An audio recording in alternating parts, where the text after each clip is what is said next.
¿Cómo les va? Muy buenos días. Exactamente las 10 de la mañana con 59 minutos. Estamos empezando algunos segundos antes. 11 de la mañana quieren exactamente.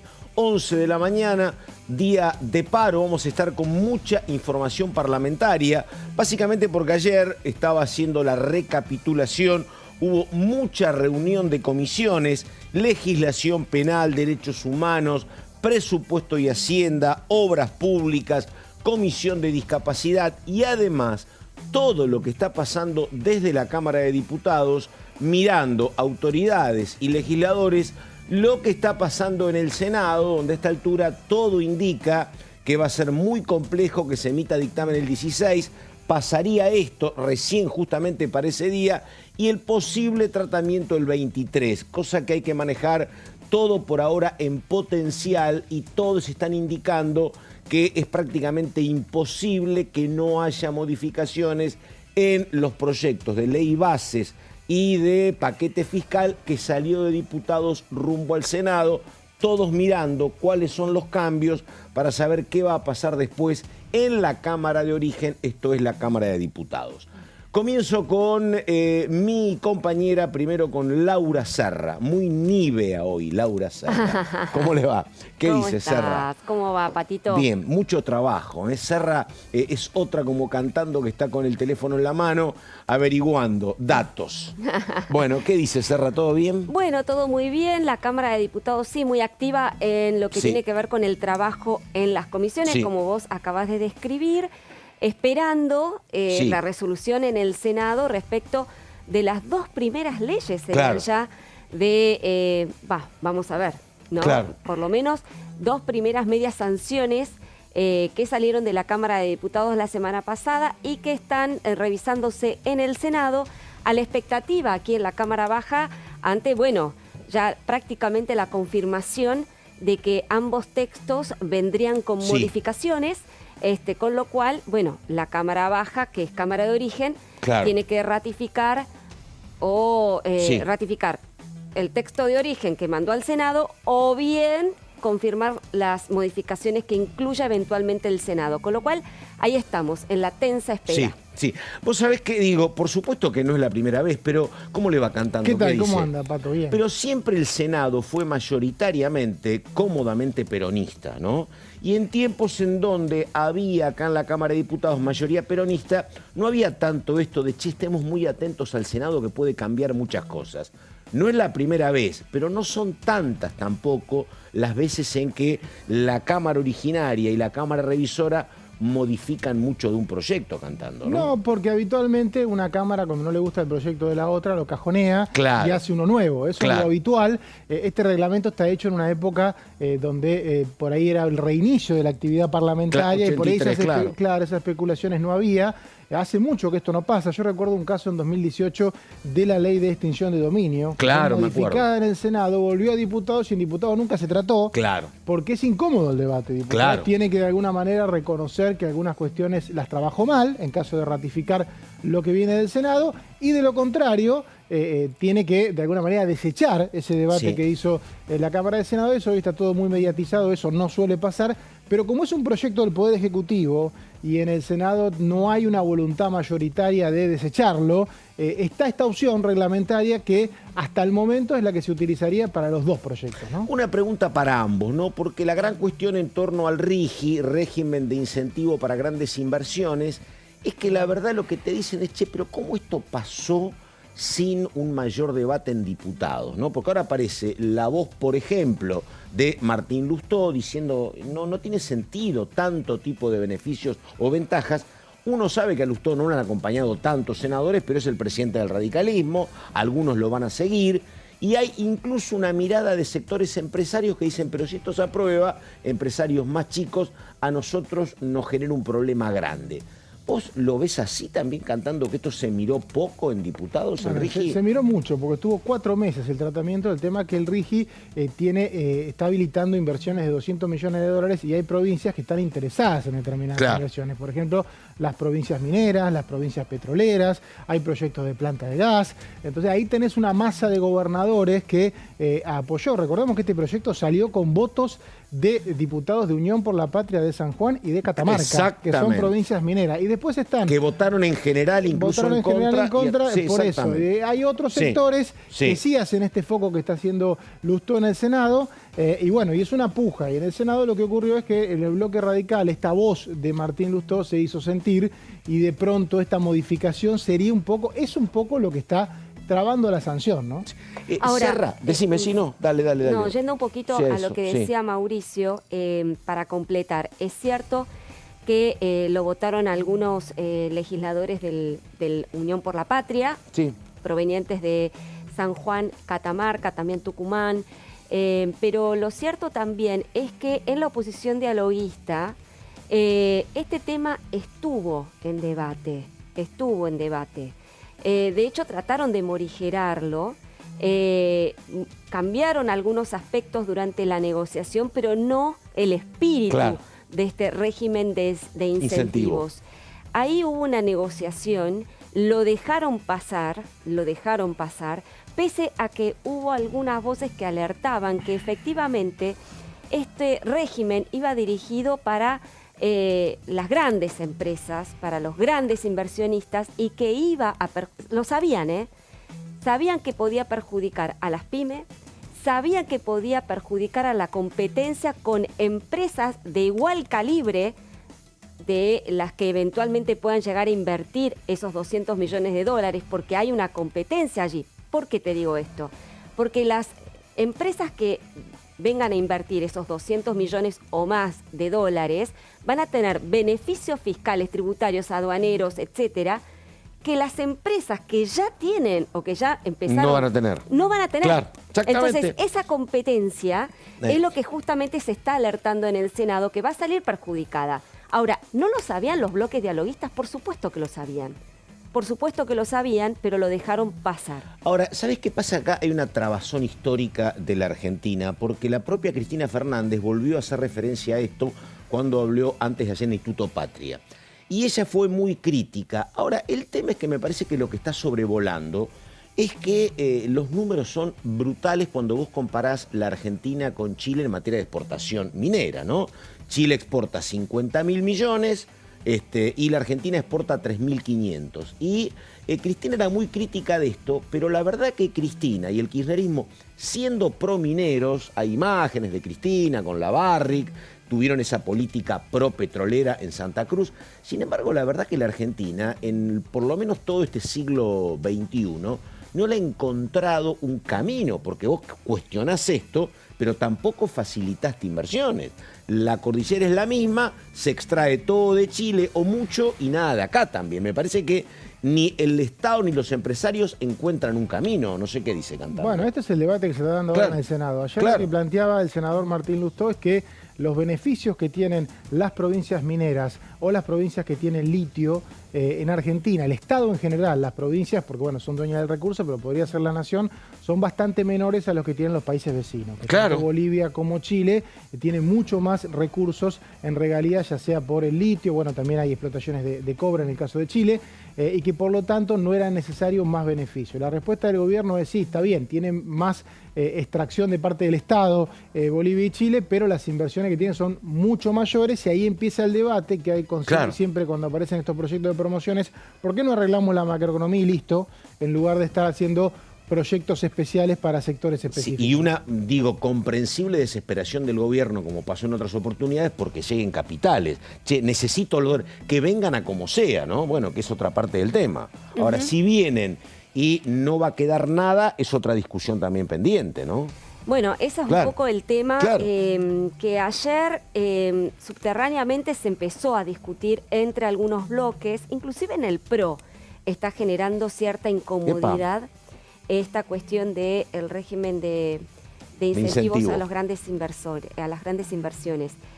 Esto no implica que el PRO vaya a aceptar las eventuales modificaciones que se apliquen en el Senado, pero lo cierto es que de alguna manera admiten que, bueno, es muy generoso este régimen para las nuevas inversiones y que, había que hacer alguna corrección. Ahora, qué es lo que va a hacer el radicalismo o qué es lo que va a hacer Hacemos Coalición Federal una vez que vengan al Senado las correcciones, insisto, las eventuales correcciones o modificaciones. Bueno, eso será motivo de un debate a posteriori. Pero es cierto que este tema se discutió en su momento y se dejó de alguna manera pasar con tal de que, bueno, salga la media sanción. El espíritu era acompañemos al presidente, al ejecutivo. Acompañemos al presidente, sí, efectivamente. Digo, y otro lío todavía que yo dije, bueno, ya se armó un gran debate acá, pero tampoco está saldado, mucho menos en el Senado, es menos plata que el RIGI, es el tema del tabaco, ¿no? Sí, eso de alguna Por lo manera, que me dicen a mí, entonces digo, perdóname, no, Mauri, tengo abierto. RIGI, tabaco, facultades delegadas, hay mucha discusión pendiente. Yo creí que la verdad que iba a ser el paquete fiscal, querían subir las provincias patagónicas, querían subir el mínimo no imponible para solteros y casados, y que ahí más o menos conseguían los votos. Me parece que está más revuelto de lo que yo imaginaba. El problema es que en el Senado está pasando lo que a veces ocurre en las cámaras de origen, y ahora está ocurriendo en una cámara revisora, que es cuando abrís la discusión a modificar el proyecto porque lo vas a devolver, y bueno, ahí aparecen sectores que estaban dispuestos a aprobarlo. Recordemos que la ley base llegó con mucho acuerdo de muchos gobernadores, porque tiene un capítulo de energía, tiene capítulos en donde los gobernadores avalaron. Se suponía que esto se iba a sentir en el Senado, pero cuando aparecieron 2 o 3 votos que no garantizaban la sanción, inclusive los sectores que estaban acordados dicen, bueno, yo quiero reformar, por ejemplo, el capítulo que elimina la moratoria previsional. Claro. Este es un capítulo que acá salió con 125 votos, salió con lo justo, o sea, menos que la mitad más uno, salió porque había bancas vacías. Y bueno, si se abre la discusión, algunos sectores, sobre todo hay un tema con la edad de jubilación de las mujeres, que dicen, yo también quiero modificarlo, ¿no? Que no vuelva sin eso. Ahí está el tema, ¿no, Mauri? Que yo no estuve siguiendo tan puntillosamente como vos la discusión en el Senado, pero una vez que abrís la caja de Pandora puede pasar cualquier cosa. Digo, ya que incluís una modificación en un artículo, ¿por qué no modificar varios artículos? Es tu oportunidad. Y además digo, digamos que se le viene como problema para ponerlo en claro, el peronismo tiene 33 integrantes en los bloques, ¿no? Que son 2, son 33. Y rema en este escenario muy adverso la Libertad Avanza, que tiene solo 7 propios, más si querés los del PRO, ¿no? Que son 6. Claro. Este es el tema, ¿no? Entonces acá, claro, Mauricio, que quizás conozca mejor un poco el equilibrio de fuerzas allá en el Senado, es clave la posición que vaya a tener el bloque del radicalismo. Claro. Porque, bueno, ahí, que ya votó dividido. Que votó dividido acá, aunque menos... Y allá también alguna vez, ¿eh? ¿Te acordás con Lustó? Con Lustó, sí, claro. Con el DNU. Claro. Con el DNU 70... Pero allí estamos viendo un bloque radical que va a ser clave con sus, creo que son 13 integrantes, el bloque radical, que van justamente a desbalancear justamente el favor el fiel de la balanza. El fiel de la balanza, efectivamente. Y después, digo, lo vamos a debatir después porque viene el señor cantando con las placas, pero después viene la observación sobre qué va a pasar cuando estas modificaciones en el Senado vuelvan acá. A mí me les pregunto, ¿no? Que lo dejo como consulta. Parecería que el escenario menos traumático para el gobierno es, bueno, mirá, hubo 15 cambios, tratemos de convalidar en diputados estos 15 cambios y dejemos la ley así. Habrá que ver si tienen los números, me parece, pero bueno, nada. Primero el señor Mauricio cantando, placas, y después seguimos. Esta es la primera mañana, 11 de la mañana con 13 minutos. Dale. Sí, Pato, vamos a repasar justamente cómo quedó la ley de bases aprobada el martes de la semana pasada. Parece que fue hace un montón, porque fue tan intenso, y hubo después un 1 de mayo en el medio, un fin de semana que parece que fue hace un montón. Ahora estamos de paro, exactamente. Pero fue hace no más que 9 días que estábamos en la Cámara de Diputados viendo cómo se aprobaba este proyecto que llegó a fines de diciembre y que se reformó en varias oportunidades. ¿Qué se aprobó? Emergencia 1 año, administrativa, económica, financiera y energética. Hay algunos sectores que quieren votar en contra, pero me parece que es uno de los artículos que podría pasar. Hay que ver, porque esto que decíamos recién, si se abre la caja de Pandora quizás se pueda revisar, pero recordemos que eran 11 emergencias, terminaron siendo aprobadas 4. Sigamos con el resto del proyecto.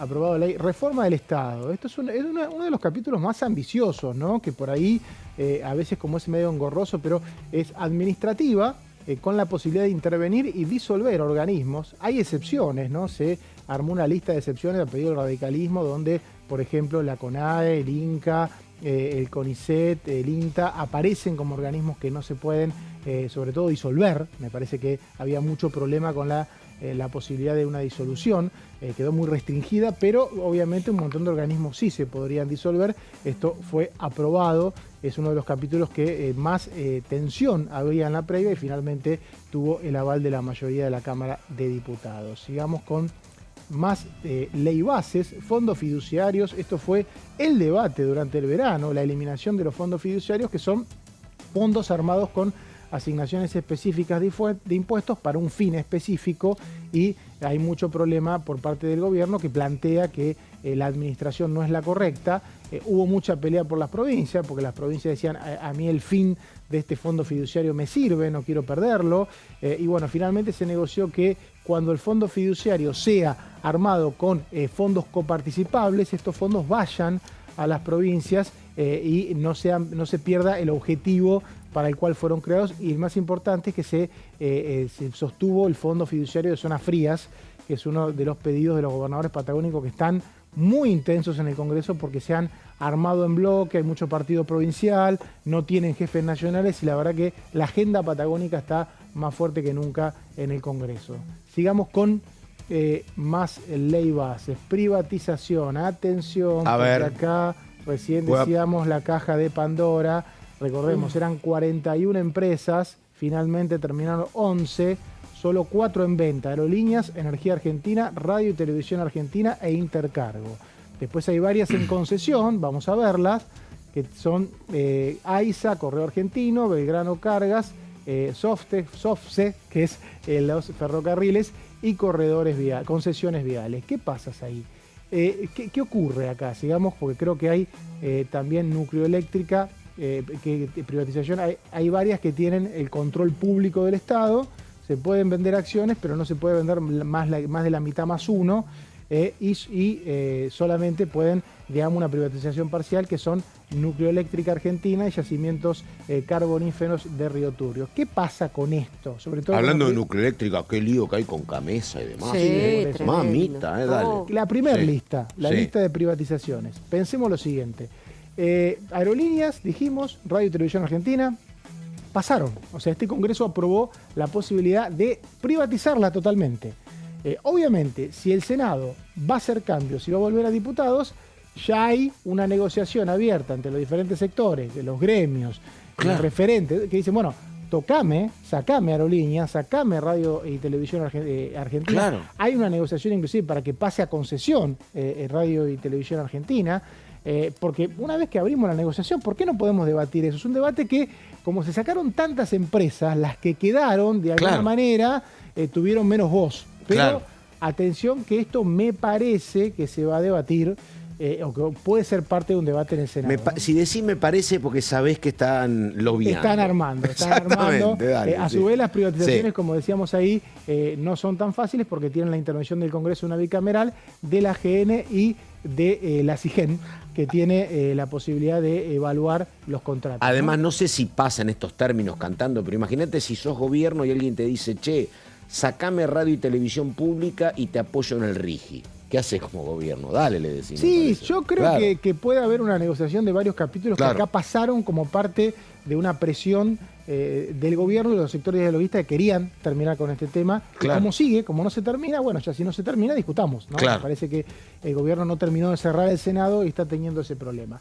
Pasó por alto este capítulo también, que fue cuestionado por algunos diputados de la oposición de lobistas, las modificaciones a la ley de procedimiento administrativo, que tiene algunas cuestiones que son... ¿Qué es eso? Tradúcime cantando. ¿Qué es procedimiento administrativo? El procedimiento administrativo es, de alguna manera, hay un empoderamiento de los ciudadanos cuando litigan contra el Estado. Esto trajo algunas quejas, sobre todo de algunos diputados, creo que fue Juan Bruje, que votó, que se abstuvo, que consideraban que eran excesivas esas prerrogativas, esas posibilidades que se le daban a la gente cuando litiga contra el Estado. También incluye lo que es la modificación del empleo público, la disponibilidad por un año, la indemnización a apercibimiento y cesantía. Esto es, lo que dice el gobierno es, bueno, si yo cierro un organismo, no voy a echar a la gente. Lo que voy a hacer es darle un año para que se capacite en otra situación. Ahora, tiene que hacerlo. Si no lo hace, sí la ha hecho. Y para cambiar, para poder hacer ese procedimiento, obviamente incorpora en esta ley una modificación a la ley de empleo público. También pasó por alto, se aceptó, porque de alguna manera no es un guadañazo, pero bueno, es un tema que por lo menos algunos expositores en el Senado plantearon. Bueno, yo también lo quiero discutir, ya que se discute esto, y bueno, y también lo que tiene que ver con concesión de obra pública, peajes, donde se cambian los procedimientos. Sigamos con el resumen de la ley de bases que ahora se está discutiendo. Modernización laboral. Modernización laboral. Claro, en el medio del paro y en el medio de todo lo que se está discutiendo, ¿no? Ayer yo en el Senado lo que vi es que, salvo Unión por la Patria, no hay disconformidad con este capítulo. Claro. Es un capítulo que debería salir, como salió de acá, si uno hace las cuentas en función de lo que escuchó. O sea, no aparecieron opositores por fuera de Unión por la Patria que digan yo lo quiero cambiar. O sea que si es aprobado ese capítulo, el diputado tiene que ratificarlo porque de alguna manera te viene el texto como lo mandaste. Esto tiene que ver con promoción de empleo registrado, extinción de infracciones, esto tiene que ver con las multas también, registro de trabajo, esta es la primera parte, ¿no? Que es la parte por ahí que menos discutida. Sigamos porque me parece que ahí viene la parte más... esto también pasó un poco por alto lo que tiene que ver con la responsabilidad solidaria. Se habló ayer en el plenario. Hay ruido en torno a la contratación de 5 colaboradores sin que es una empresa. Ahí viene, ¿no? la parte que más se discutió. Vamos a la placa siguiente, que es la parte que por ahí más se discutió. Periodo de prueba 6 meses, 8 para empresas de hasta 100 empleados, 1 año para empresas de hasta 5 trabajadores. Hoy el periodo de prueba es 3 meses. ¿Qué dijo ayer el secretario de Empleo, Julio Cordero? Las pymes no tienen 3 meses de tiempo para capacitar a su gente. No tienen. Entonces, si pasan 3 meses y no lo capacitan, se les queda y después tienen un juicio. Hay que darle un tiempo más, ¿no? Sí. La verdad que 3 meses, 6 meses, tampoco se están discutiendo periodos tan amplios. Y aparte el proyecto plantea que no podés renovar el periodo de prueba. Es como las pasantías, no podés renovarla. O sea, son 6 meses, 8 meses. Bueno, no son 16, son 8. Esto fue aceptado por la Cámara de Diputados. Después está el otro tema, sigamos con las placas, de la reforma laboral. Fondo de cese, opcional. Esta es la mochila austríaca, ¿no? Sí, pero es opcional. Sí, ya sé. No es un tema... Ayer Cordero dijo, decime qué le saco yo a un sindicato si le doy esta opción. Si no quiere, que no la tome. ¿No? Pero es cierto que vos podrías, en lugar de tener una indemnización, tener un fondo de cese para tomarlo. Te vayas de una empresa, bien o mal. Esto es importante aclarar, ¿no? Porque hoy por hoy hay indemnizaciones, pero la indemnización más grande es en función de los reclamos que hagas en la justicia.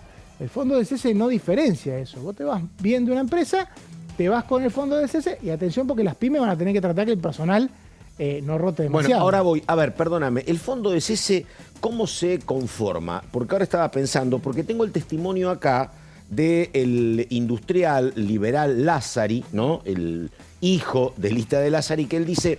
Yo soy liberal, pero no estoy de acuerdo con esto, porque dice, yo como titular de una pyme, produce chacinados, lo que yo no quiero es echar gente, y de hecho, en 40 años no hemos echado prácticamente a nadie.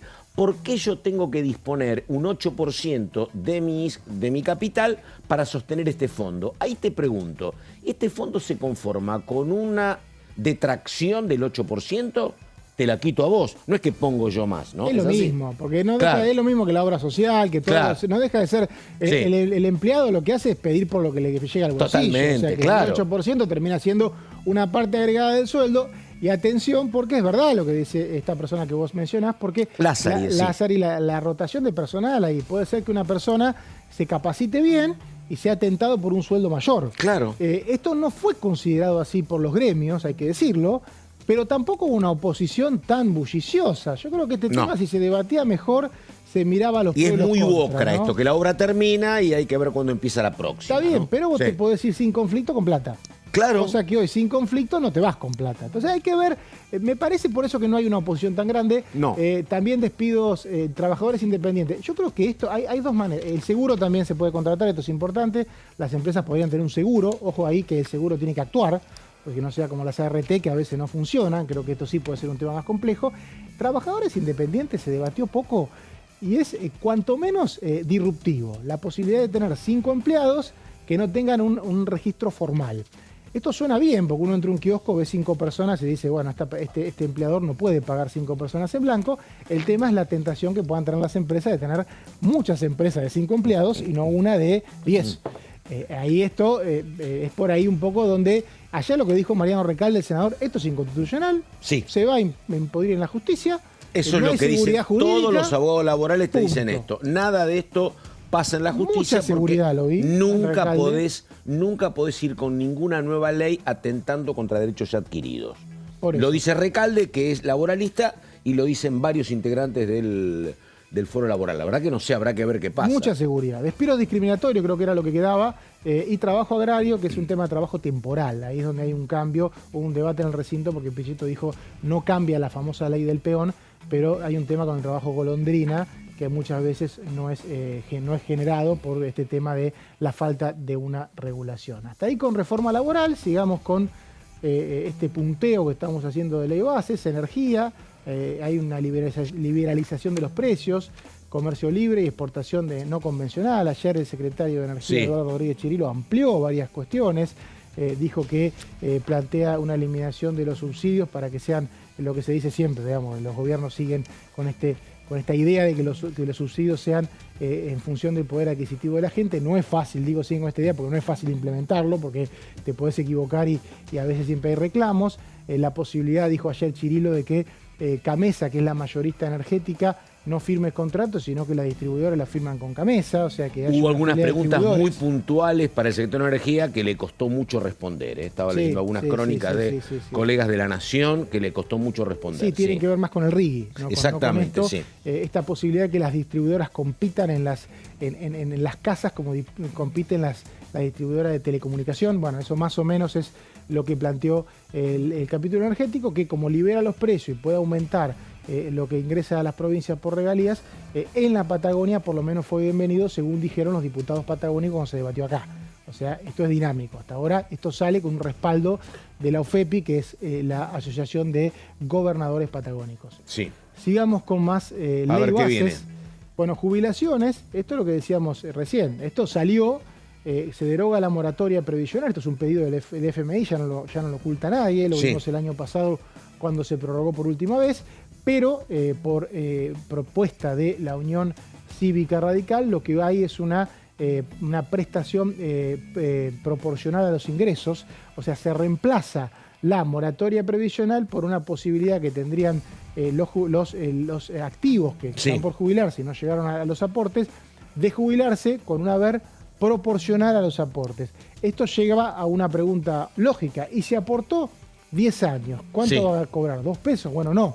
Hay un haber mínimo, que es la prestación universal, el PUAM, que es plantea la prestación universal para adulto mayor, que plantea la posibilidad de que esto es el 80% de una actual jubilación mínima. Alguna vez lo explicó bien José Luis Espert cuando era diputado raso, no era titular de Presupuesto y Hacienda, explicando que una cosa son los fondos del ANSES si estás jubilado con aportes, y otra cosa, si no completaste los aportes y tenés una PUAN, son los fondos que tiene el Estado, por ejemplo, para la asistencia de planes sociales. Claro, ahí exactamente, ahí sería, pero como hay que poner un piso, lo que plantea este capítulo es, bueno, tampoco le puede dar 20 pesos. Claro. El tema es que acá hay 2 consecuencias que se están hablando en el Senado. Primero, que bajaría la jubilación mínima de hecho para el que no llega con 30% de aporte, un 20%. Claro. Y después que, como la PUAM es desde los 65 años, una mujer, como la mayoría de las mujeres son las que entraban en la moratoria porque no han tenido aporte en algún momento de su vida, y eso tiene mucho que ver con la maternidad,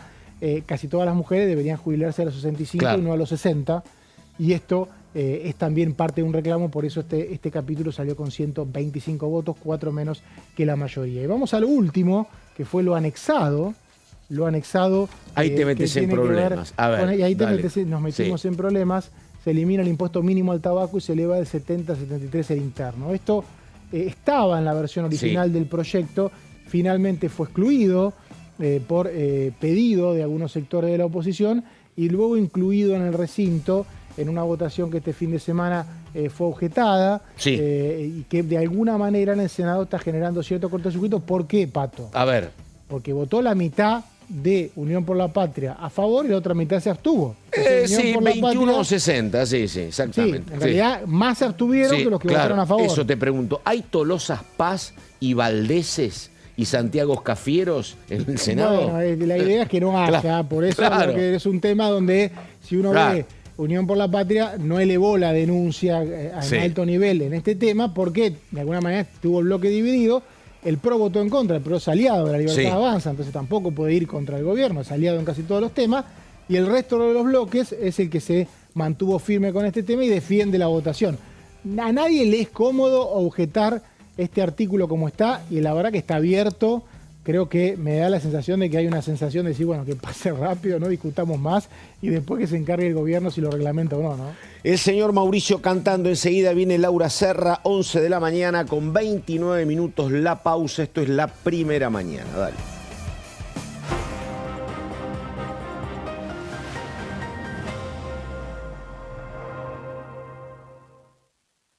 Dengue, Zika y chikungunya. Presta atención a estos síntomas. Si tenés fiebre alta, 38 o más, de 2 a 7 días de duración y dolor de cabeza, en especial detrás de los ojos, muscular y de las articulaciones, diarrea, dolor abdominal, náuseas y o vómitos, malestar general, cansancio, decaimiento, erupción en la piel, sangrado en nariz, encías u otras partes del cuerpo, no te automediques, toma mucho líquido, usa repelente y acércate a un centro de salud.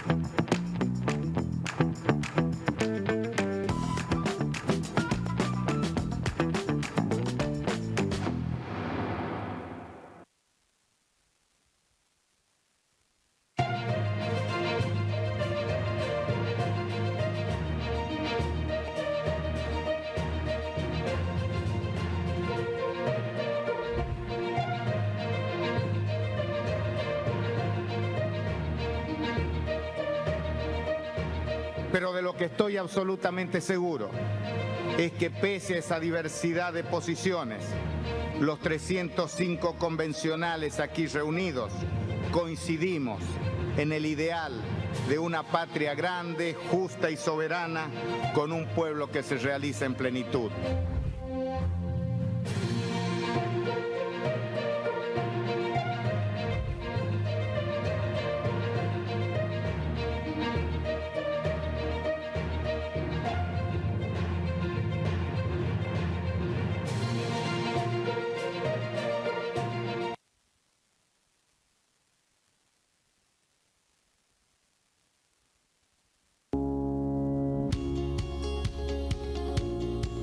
La Cámara de Diputados tiene 257 miembros. Los diputados debaten y sancionan leyes que rigen en todo el territorio nacional. Algunas de las más importantes son el presupuesto de gastos generales del Estado, el Código Civil, el Código Penal, la forma en que se rige el trabajo, las jubilaciones, entre tantas otras. Además, controla y hace un seguimiento de las políticas del Poder Ejecutivo a través de la visita de diferentes funcionarios o el pedido de informes, así como la posibilidad de realizar juicios políticos a los funcionarios. La duración de los mandatos de los diputados es de 4 años y pueden ser reelegidos indefinidamente. Desde el momento en que asumen y hasta el final de su mandato, no pueden ser acusados, interrogados judicialmente, ni molestados por las opiniones o discursos que imitan desempeñando su mandato. Son requisitos para ser diputado tener al menos 25 años, 4 años de ciudadanía argentina y haber nacido en la provincia por la que se postula o haber residido en ella los 2 años precedentes. Se agrupan en bloques que expresan partidos políticos o afinidad ideológica. Existen también los monobloques integrados por un solo diputado.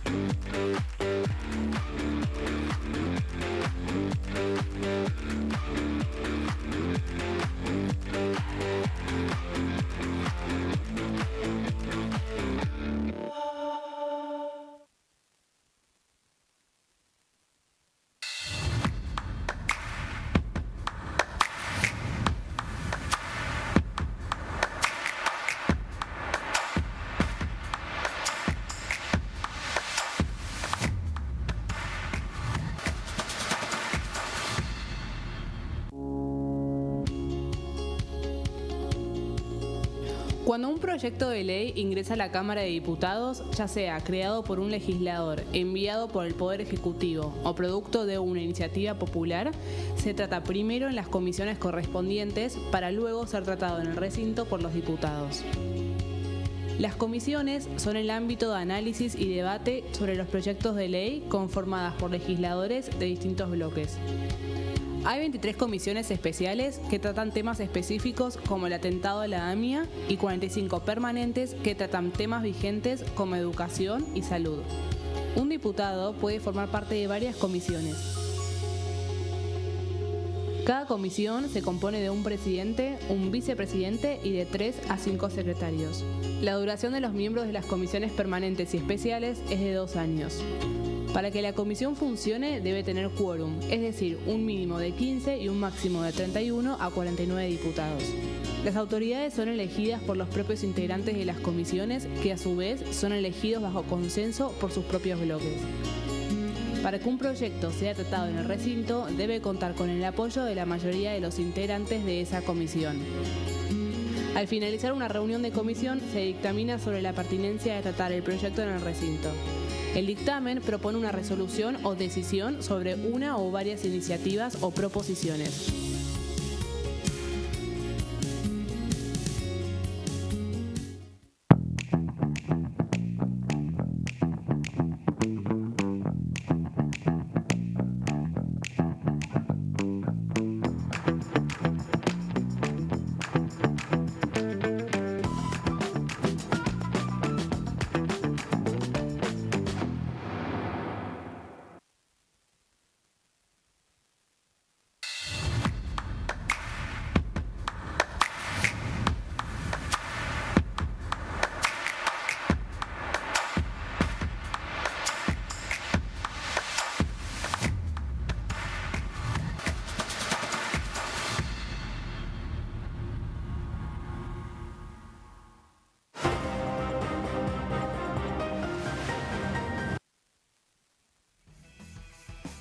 Bueno, y nosotros contábamos temprano que obviamente así funciona el Congreso. Hay Cámara Originaria, Cámara Revisora, pero como siempre era una mayoría muy notoria la del peronismo en el Senado, no se da tantas veces esto de que un proyecto se vote en diputados, vaya al Senado y esté presente este escenario de varias posibles modificaciones.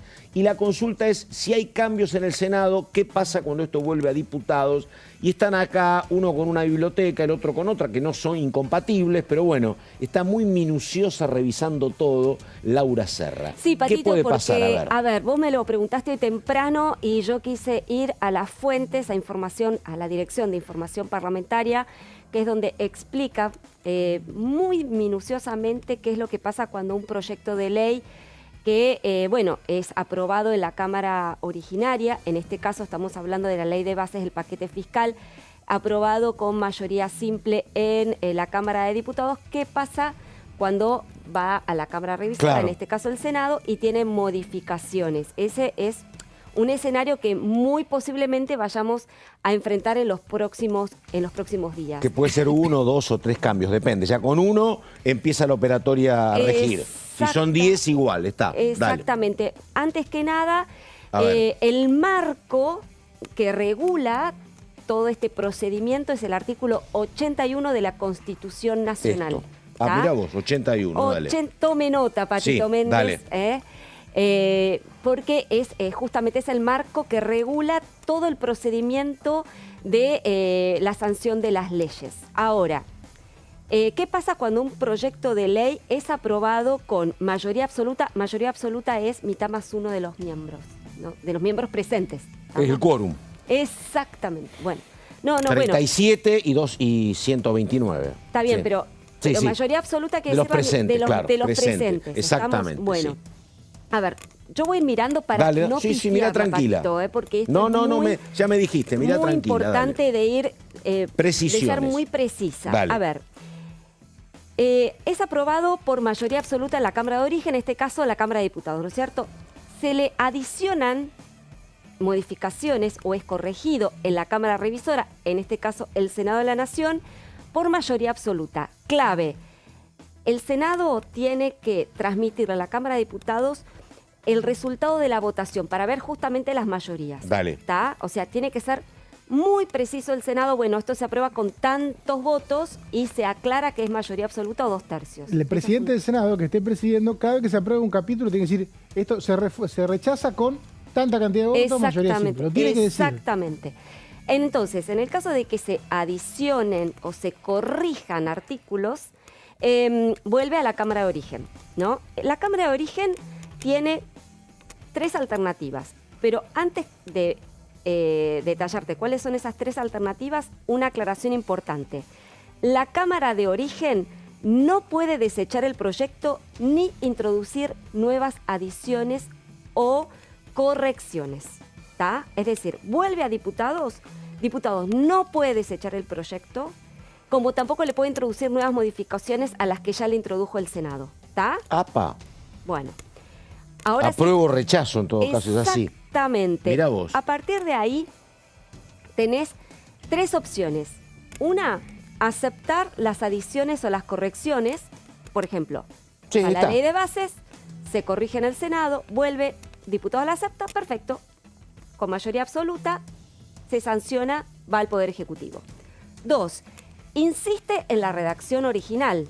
Eso puede suceder, que diputados... Sí, con esto no estoy de acuerdo, dale. Exactamente, con el texto original, ¿no? Para lo cual se necesita la mayoría absoluta.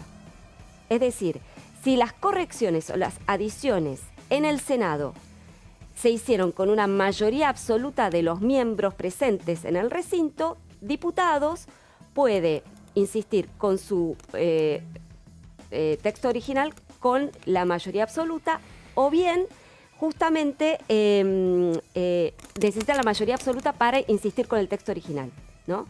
Si logra esa mayoría absoluta, Sí. el texto se sanciona. ¡Apa! ¿Estamos? Va al Poder Ejecutivo. Si no logra, ¿qué pasa si no logra la mayoría absoluta? Eso. El texto que manda es la de la Cámara Revisora, es decir, la del Senado. ¿Vamos? Bueno, entonces, importante tenerlo en cuenta. A ver, ¿qué pasa si el proyecto es aprobado con mayoría absoluta en la Cámara de Origen, pero es modificado, corregido o se le agregan artículos en la Cámara Revisora con los 2/3? Vuelve a la Cámara de Origen, la Cámara de Diputados. Volvemos a lo mismo. La Cámara de Diputados no puede desechar el proyecto, ni tampoco puede agregarle correcciones o modificaciones. A partir de ahí tiene 3 opciones, como en la primera parte. Puede aceptar las correcciones impuestas por el Senado, entonces se sanciona el texto aprobado por la Cámara Revisora. Si quiere insistir con el texto original, Sí. ¿tá? Si quiere insistir con el texto original de la Cámara de Diputados, necesita la Cámara de Origen los 2/3 de los votos. ¡Apa! ¿Tá? Bueno, es como se ve un Y trámite si no logra los complejo, 2/3 claro. de los votos, Claro. gana el Senado. Exactamente. Gana la Cámara Revisora. Bueno, enseguida estoy con el señor Cantando, que quiero que me explique una cuestión sobre el tema de ganancias, que yo creía que iba a ser el más conflictivo, y empezamos ahora con Laura Serra y las placas, con todo lo que tiene que ver con otra cuestión muy sensible, como es movilidad jubilatoria. Y después, Cantando, repito, y el tema ganancias, si podrán los patagónicos subir los mínimos imponibles para solteros y casados, que es lo que están reclamando. ¿Tenemos el tema movilidad jubilatoria? Dale, a ver. A ver, A ver. vamos a buscar la información. Me dijeron que venía, viste, como... Ahí está, remolona, pero apareció, dale. Apareció, muy bien. Movilidad jubilatoria es un tema que se discutió ayer, Pato, en la Comisión de Presupuesto y Hacienda de la Cámara de Diputados, comisión que es presidida por José Luis Espert, un hombre de las filas de la Libertad Sí, Avanza. totalmente. A ver, ¿cómo llega esta discusión después de mucha puja por parte de los bloques opositores que querían tratar este tema y José Luis Espert, Claro. presionado por esta ofensiva opositora, no tuvo otro remedio que aceptar reunir esta comisión. No llegó al emplazamiento, ¿no? No llegó al emplazamiento porque sabía que perdían como en la guerra en el recinto, con lo cual Espert aceptó convocar para ayer. Justamente se realizó la comisión de presupuesto a las 16 horas, donde se discutieron justamente los distintos dictámenes que venían de la Comisión de Previsión y Acción Social y Seguridad Social, con los respectivos dictámenes. Sí. No hay ahí un dictamen único de la oposición, sino que hubo distintos dictámenes. Vamos entonces a lo que es el primero, dale. Sí. No. Vamos al de atrás, por favor. Al primero de todos. A ver, el recomposición, ¿no? Claro, ¿por qué? ¿Por qué hacemos referencia al DNU 274/2024? Porque de eso no se va a mover el gobierno.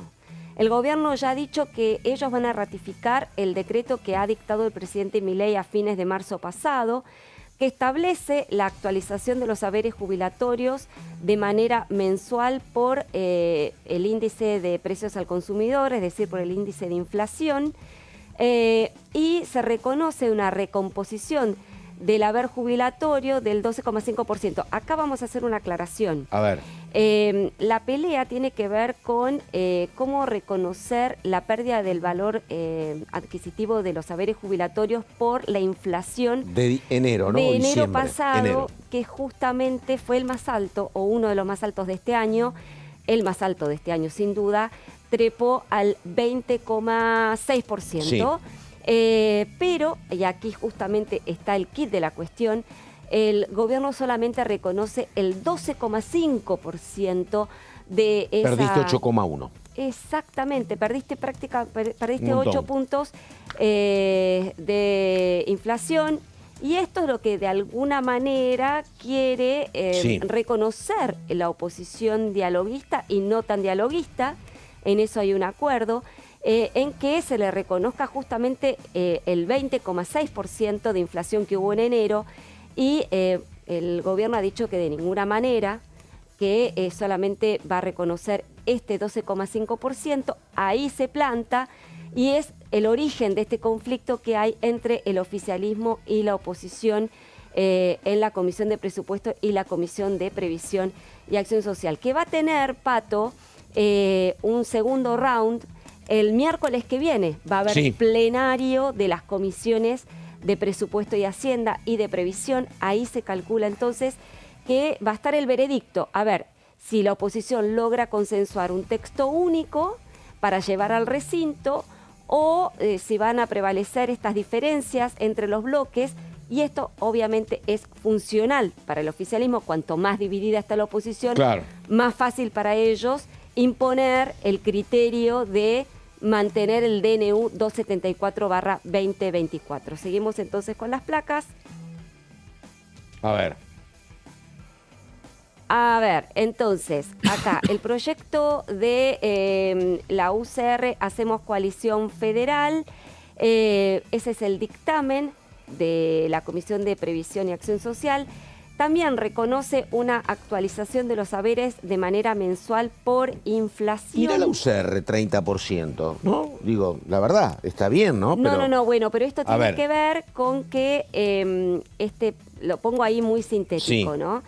Pero ellos reconocen, primero, todos los proyectos de la oposición reconocen la inflación de enero del 20,6%. Que falta un 8, dale. A ver, ahora, ¿cómo sería la fórmula de movilidad jubilatoria según este proyecto? Primero, la actualización mensual por inflación, con lo cual ya se daría de baja la actual ley de movilidad jubilatoria, ¿no?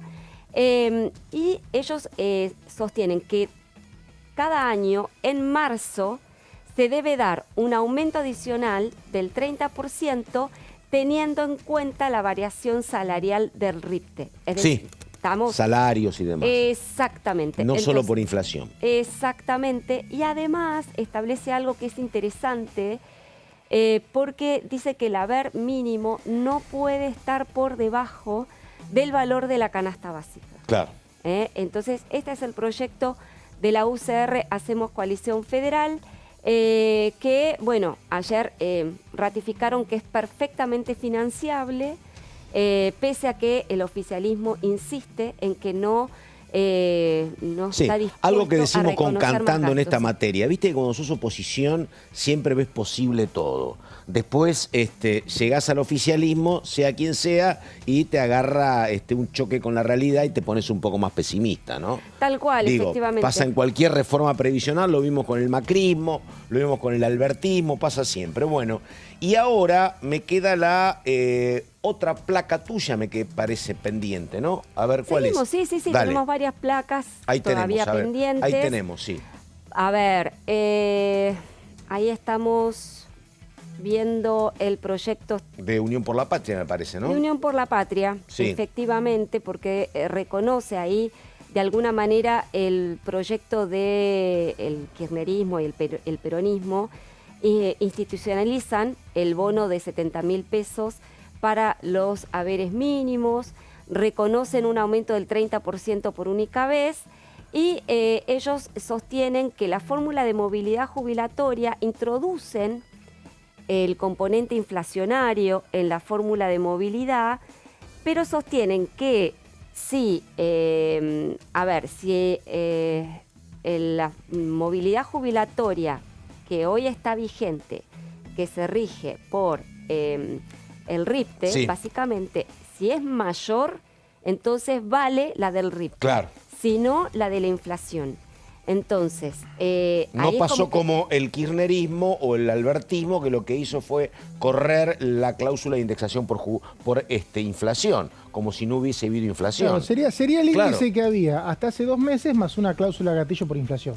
Efectivamente. Hoy la fórmula de movilidad jubilatoria es un mix entre lo que es la variación salarial Sí. más la recaudación de la seguridad social. Entonces, lo que dice Unión por la Patria es, si esa fórmula, la actual, es más beneficiosa para los jubilados, se mantiene la actual. Ahora, si efectivamente por inflación da que el haber es superior, entonces, como cláusula gatillo, como dice bien Mauri, se activa entonces esta opción por inflación, de actualización de los haberes por inflación. Que si recordás, Laura, que es algo que se negó Martín Guzmán cuando era ministro de Economía, que se lo pedían Claro. del Frente de Todos, y Martín Guzmán se negó. Y finalmente terminó siendo un problema, ¿no?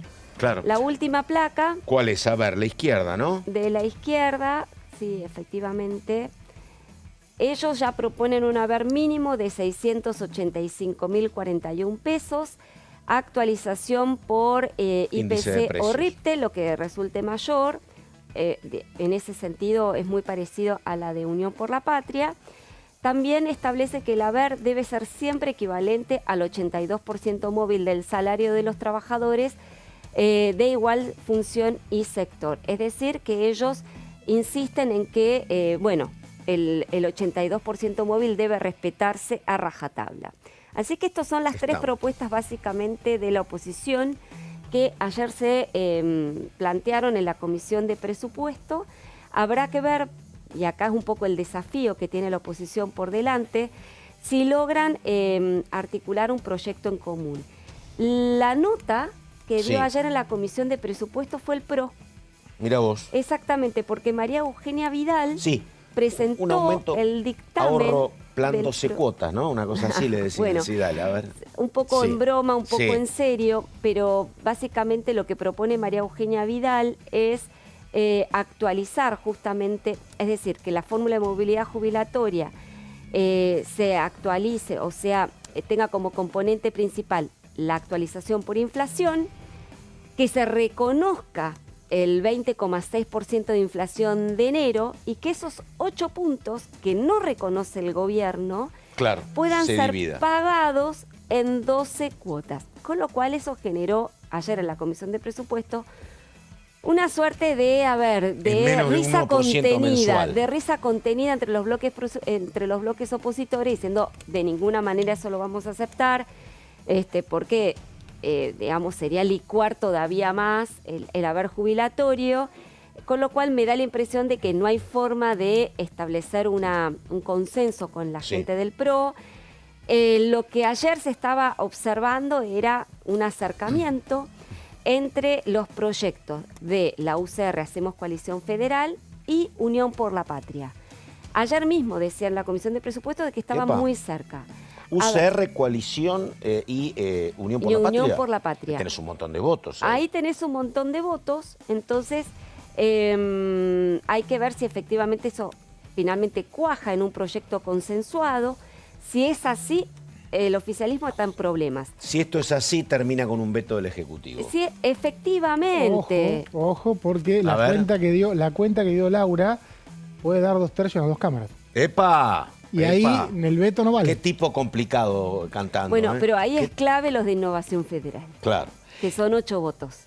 ¿No? Hay que hacer bien los números ahí, porque están ahí rozando los 2/3. No, necesitas todo el recinto menos el PRO y la Libertad Avanza. Son 174 votos. 174. Bueno, el señor productor y el señor director me están diciendo que tenemos que terminar. Quedan apenas 4 minutos para el mediodía. Señor Mauricio Cantando, muchísimas gracias. Muchas gracias, sí. Muy completo todo. Igual Laura Serra, mucho dato técnico y reglamentario. Nos estamos viendo en cualquier momento. Enseguida la continuidad de DTV. Nada más. Gracias. Buenos días.